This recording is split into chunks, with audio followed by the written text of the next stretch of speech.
Right in here. Welcome to the Midday Show. I'm Jeff Everett. He's Mark Messina. It's Friday. We're going to talk a little bit about infrastructure. There was a bridge collapse outside of Pittsburgh today. We're also going to talk about the Baseball Hall of Fame. Essentially, we're going to catch up on all the things that we didn't get to talk about this week because we had some great guests on. Shout out to Kevin Coolidge and to the Mayor Derek Slaughter for coming on the show the last couple of days. But yeah, are you happier now? That it's darker? Yeah. Yeah, this is nice. Don't you think it looks better? Well, See, not you. I don't. You don't have your light on behind though. My because see, I got a new computer. Let's try this. Okay. We'll do some tech support here while Ooh, that looks good. Is it better? Yeah, that's pretty legit. Looks great. But see now, my camera adjusts. Well, yeah, I mean it's gonna help focus you in. Don't you think the shadows? Look at that jawline you got going with this light. That's it, buddy. When I wake up in the morning, first thing I think about is jawline. That's what most Instagram influencers think about when they wake Bill up. Cower, Sergeant Slaughter, they had to be related, by the way. Bill Cower. I haven't heard that one in a while. Didn't they? They had to be related. If you ever look at the jawline of Sergeant Slaughter, the wrestler, and Bill Cower, like they had to be cousins. I thought, wasn't Cower more the chin than the jaw? Yeah, but it was still kind of stoic. Maybe they were more chinny than jawline, but still, you get my point. No, they were related. I get your point. You'll get a kick out of this because you're a movie buff and people tend to like it when we talk about movies. Did you see there was a thing kind of clickbaity floating around about the lighting in movies and why movies Hold on real quick. My mom's calling me. Hey, are you okay? Hey, can I call you back? Okay, thanks. I just wanted to make sure. No, yeah, she's okay. I can relate.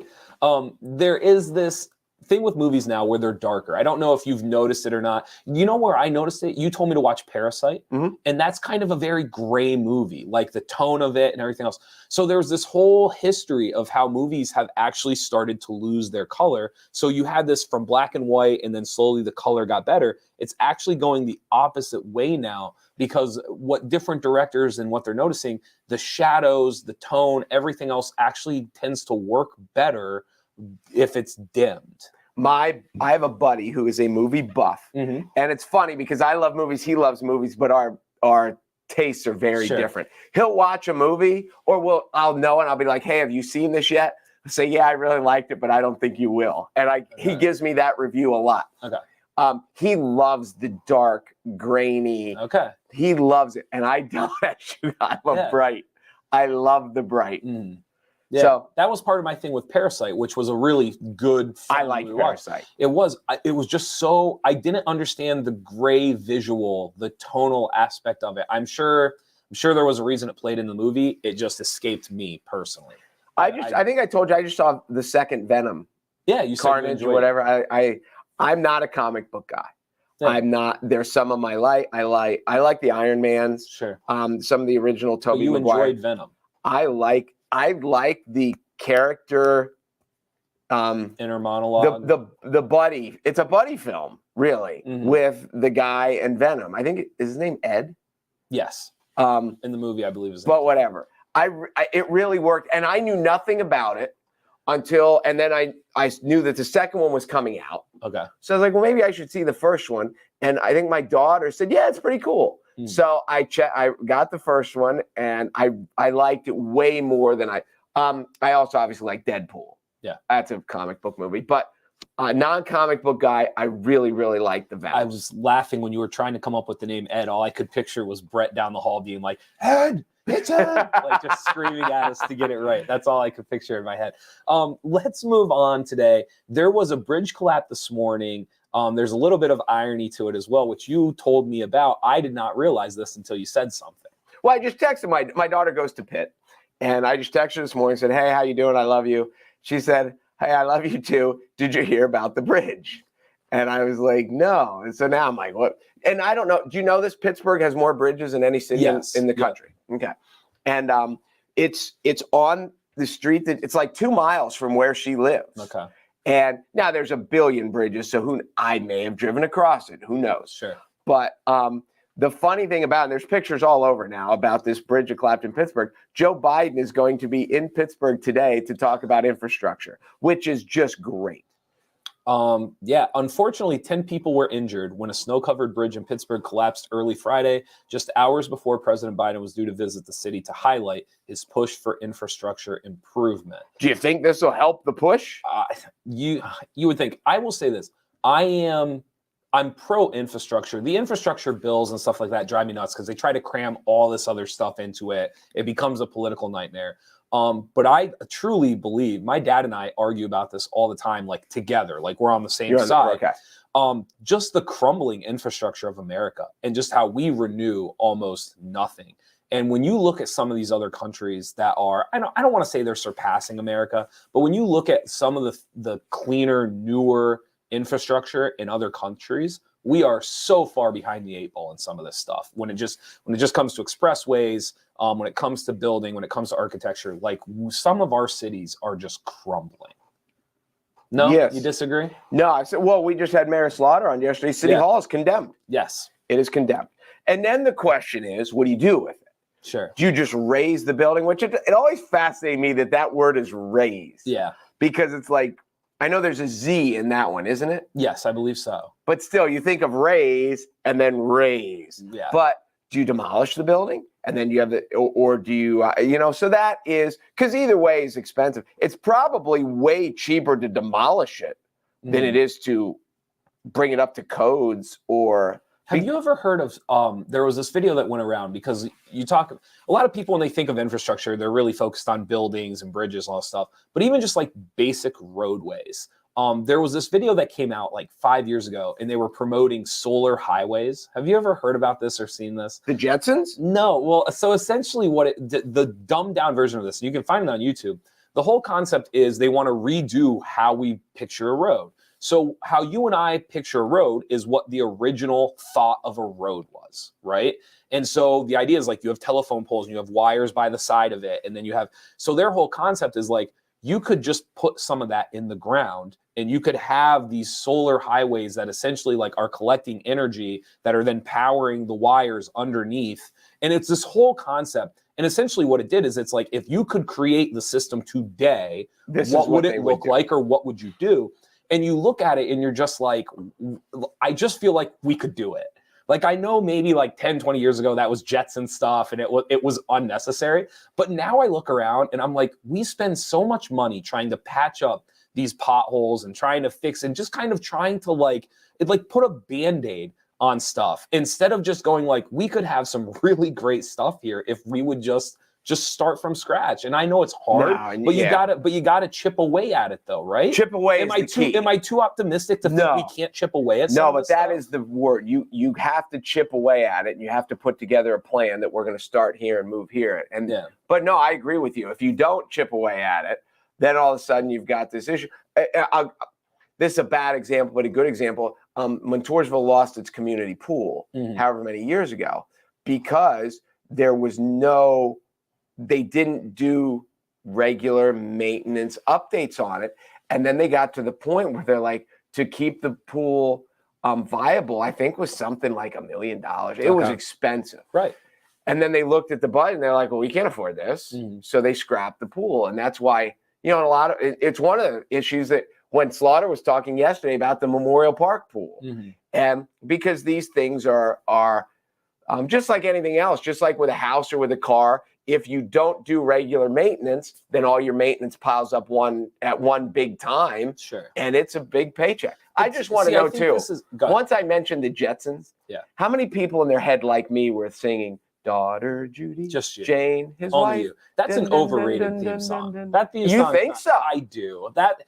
It's not. Gosh. People act like it's on par with the Flintstones and stuff, and it's not. It's fine.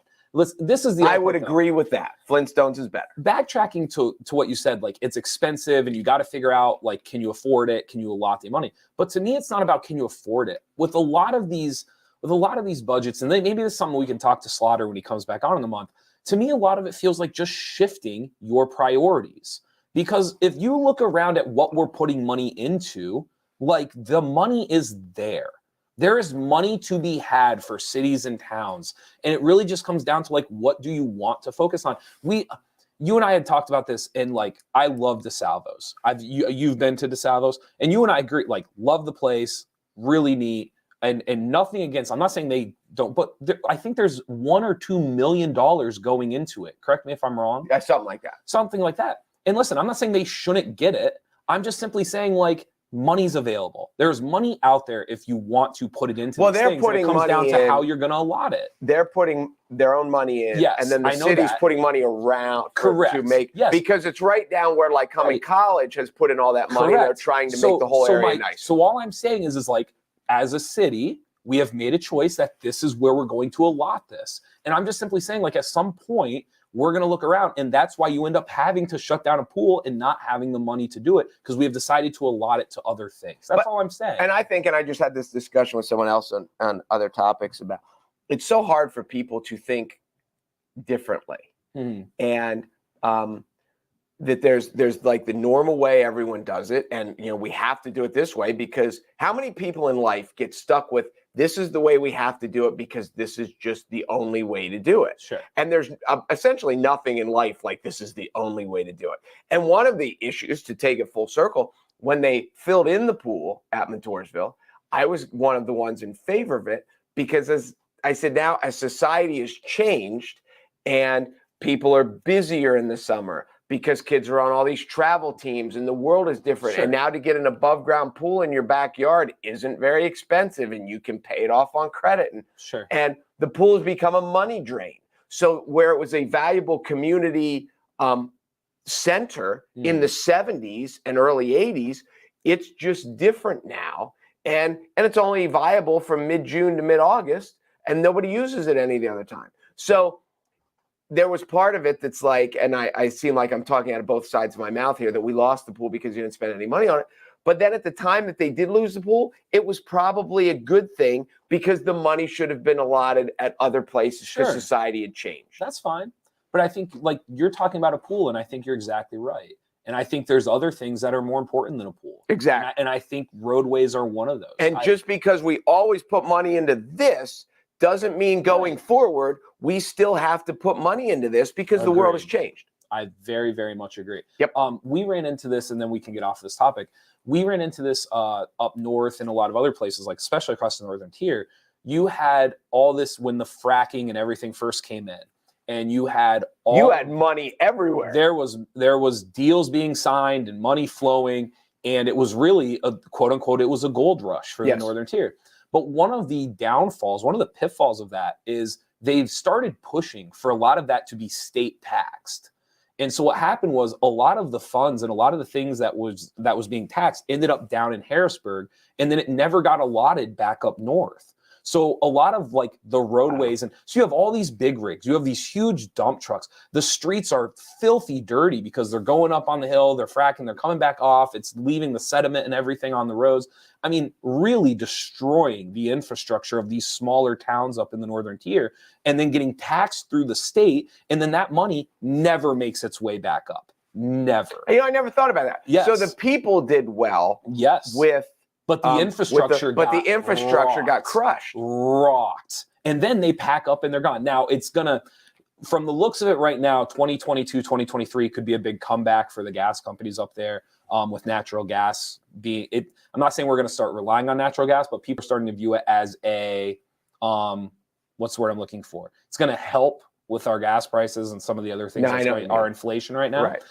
So some of that's coming back. But I have expressed to people several times, like, nobody realizes how rocked the northern tier got when the gas companies came from an infrastructure perspective. And this is the sad reality. And I never thought of it until you just mentioned it. But in 10 seconds, I have the explanation, because the government officials that are deciding where the money goes are worried about getting reelected. 100%. And there's not enough people up there to sway the election. So they spend the money in other places where they can get elected more. And they just say, who cares if these little towns in northern Pennsylvania, if their roads are crumbling? 100%. That's too bad. It is. It's really, really bad. So we'll see what happens with it.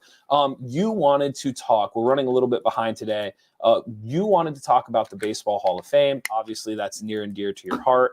I have some opinions of it, but you probably have a better overall viewpoint of what's been happening the last couple First of all, I want to say part of the reason that we're running behind today is, before we got on the air, Jeff and I had a discussion about things that we should talk, things that I want to talk about. And Jeff's like, I'm not talking about it because I can't talk about it. So there are lots of basketball related officiating topics I would love to talk about, and Jeff doesn't want to talk about it because he's no fun. A Supreme Court nomination that I'm not ready to talk about. So anyway, we could have some fun discussions, but today Jeff is no fun. I need to have some time to digest it before I get screaming and yelled at. So anyway, Baseball Hall of Fame comes out. David Ortiz got in. And lots of there were guys, I think it was Clemens and Bonds. It was almost fictional. Like Clemens and Bonds and Schilling were all on their last vote. Okay. And these are guys who are, the greats of the greats, and they're not getting in because they were steroid users. Okay. David Ortiz got in, and he was a steroid user. And this is my angle on the whole topic. We know for sure that David Ortiz. Well, I mean, I know we all I'm not saying David Ortiz didn't. However, in the court of law, what you just said, would it be upheld? Well, here's the thing.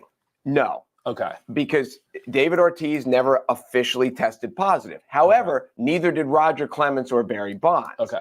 They were just, ratted out, or the evidence pointed. I don't think Barry Bonds ever tested. Roger never did. Okay. So here's the issue. I'll give you the brief history lesson. I got this from my brother because I didn't understand how it all worked.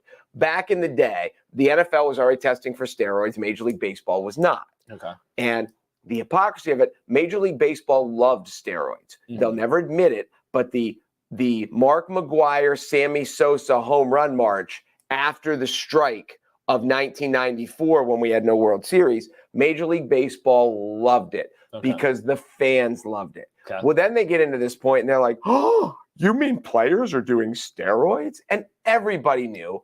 But so they do this thing and they tested everyone. And it was this. Okay. It was an anonymous sample, and the agreement they had with the players union was if a certain percentage pops and tests positive, then you're right, then there is a problem, and we have to do something about it. Okay. So when they do these samples, they were all anonymous, but they're not anonymous. Okay. Because if you're testing 25 Philadelphia Phillies and 25 New York Yankees and 20, you need their names, and you need to know that, this person turned in a sample. Okay. You just can't have the Phillies walk in and say, all right, here are 25. They could be grounds crew members. They could be ticket takers. So as much as it's anonymous, somebody somewhere knew this was this guy's sample. Okay. And what happened was the percentage of guys that tested positive were high. It broke the threshold, and that's why they did testing. Okay. And David Ortiz was one of the guys in that group who somebody outed him, and he was not supposed to be outed, but somebody did. So did he ever officially test positive? No. And do we know if this source was perfectly accurate? No. Okay. But there are these assumptions. Okay. So anyway, so when it comes time to vote on this, the commissioner of baseball says, we have to treat, he tells the writers, you should treat David Ortiz like he's innocent because we don't know for sure. These other guys, treat them differently. And I think this is one of the times that no matter what, when you have a boss, when you have a coach, when you have someone of authority, that they think that we will tell the people this and they will accept what we say as gospel, as opposed to in the court of public opinion right now, they're saying Ortiz is a steroid user and he got in because he's a nice guy and everyone loved him. Barry Bonds is a steroid user and he didn't get in because he wasn't a nice guy and people didn't like him. And it has now become the popularity contest that high school class president has become. And that's why Major League Baseball is taking a hit right now, and they deserve some of it. Absolutely. Okay. I'm of the belief that I don't care. I do not care that somebody used steroids. I don't. Do you? Okay. I just had this long argument with Aaron the other night. Can you make it like 30 seconds? Mm-hmm. The Baseball Hall of Fame is a history museum of, and just like in the American history, the Confederacy existed. Okay. And it had slavery, and it was black, and it's part of our history, and to pretend that it didn't accept, and baseball has a history, and we had a steroid era. We know it, baseball knew it. to say that Roger Clemens and Barry Bonds and Alex Rodriguez and these guys weren't some of the greats of all time is absurd. And it's insane. By baseball telling me that these guys don't belong in the Hall of Fame, it's almost like saying the era that I grew up in didn't really count. Okay. And the other aspect is it wasn't foolproof. There are guys in the Hall of Fame who are steroid users, and pretty much everybody knows it. We just don't have the great evidence. But you look at video, and I'm not going to out anyone, but you look at video of certain players, and when they started testing, their body, when they showed up in the league, they looked like one thing, and then they morphed into a superhero, and then they started testing, and then they shriveled away in other ones. Sure. And it doesn't take a genius to know this, but they were never in the Mitchell report. They were never outed by their trainer. Some of them were outed by Jose Canseco. But so this aspect that, well, Barry Bonds is guilty, so he's not in the Hall, but everybody in the Hall is clean is absurd. I agree. All right, I don't read enough. Yes, I agree with you. Put them all in. Thank you. Here's my 3 reasons for it. And I don't read, if I'm stealing somebody's idea, tell me, but these are my 3 things and why it doesn't bother me that somebody who did steroids should be in. The first one is baseball is unique in the sense of you still have to hit the ball. You still had to throw it over the plate. There's a balance here of skill versus bronze where I still think the skill far outweighs the bronze. No, I get you. I'm with you. That in football or wrestling or in other sports, the bronze I would argue would almost outweigh the skill. I know what you mean. Okay, so there's a skill bronze here that I don't understand. The skill to me is way more impressive than the fact of them consistently hitting the ball is way more impressive to me than the fact that the ball went 30 feet further. It just is. I can't explain it better than that. The other part, and I think I brought this up to you a day or two ago. If the Houston Astros are still the 2017 World Series champions, then I don't understand why Pete Rose or Roger Clemens or Barry Bonds is not in the Hall of Fame. The idea that a team accomplishment where they very clearly cheated is upheld, but then these individual accomplishments are supposed to be ignored makes 0 sense to me. That's a valid Okay, argument. That part makes no sense to me. And then the last one, and this is the one that as a non-baseball historian, I think this is true, and you can correct me if I'm wrong. There is a huge part of baseball history where Negro culture was not allowed to participate. Correct. They weren't allowed to play in the major league. They had to play in their own leagues. Right. Okay. I am assuming that there are people recognized in the Baseball Hall of Fame who played during that era. Is that fair to say? Oh, absolutely. So I don't understand. I would argue that any player who played during that era, where there was the Negro Leagues, their accomplishments are way less impressive and way more watered down because it was watered down than the steroid era and what they accomplished during that. Well, so why would you honor somebody who got to play baseball at a time where some of the best athletes in the country weren't allowed to participate, but you act as if their records are sacred and holy, but then the steroid era, you have to, it makes no sense. Well, and I think too, and this is what I said to Aaron when we were talking about Pete Rose, and I was like, Pete Rose should absolutely be in the Hall of Fame. If you want to ban him from baseball because he gambled as a manager, that's fine. And just say you can't be a manager anymore, you can't be a coach anymore, but you're in the Hall of Fame. But my argument, I equate the Baseball Hall of Fame, who at some point, at some points I think is a little holier than thou, maybe. But it's like when people if we legalize marijuana, the country's going to fall apart. If we legalize gambling, if you can gamble through your phone, the country's going to fall apart, and professional sports are going to be corrupt and everything's going to be crazy. And now all these things have happened. And you know what? Nothing's really changed. Sure. Like the world has changed because of COVID and because of politics and because of everything else. But it wasn't because of these horrible things that were going to ruin society kind of came and they're like, well, you know what? When we think about it, people were smoking pot anyway. Nobody really, people were gambling anyway. So it didn't really have any effect. And if you put Pete Rose in the Hall of Fame and you put Barry Bonds in the Hall of Fame and it's not like people are going to be like, oh my God, no one's going to the Hall of Fame anymore. It'd probably be better. And as dads taking their kids and they can be like, hey, Barry Bonds was great. He was in the steroid era, yeah, but he was great. He could run, he could hit, he could do all these things. Pete Rose gambled on baseball, but it was after he got 4,256 hits. He's still the all-time hit leader. Then he just kind of lost his way in his 50s. But like, it's a history museum, and they are certainly a huge part of the history. And just to be like, nope, you don't belong here is insane, especially for Pete Rose, a little different, but for the steroid, because everybody knew, and baseball turned a blind eye until they were like, oh my, this would be like the wife whose husband is coming home late with smelling like perfume and with lipstick all over his collar every night. And then 10 years later saying, what, you were having an affair? I had no idea. That you can't, like, that's the part that is insane to me. To end it, do you think they ever get in?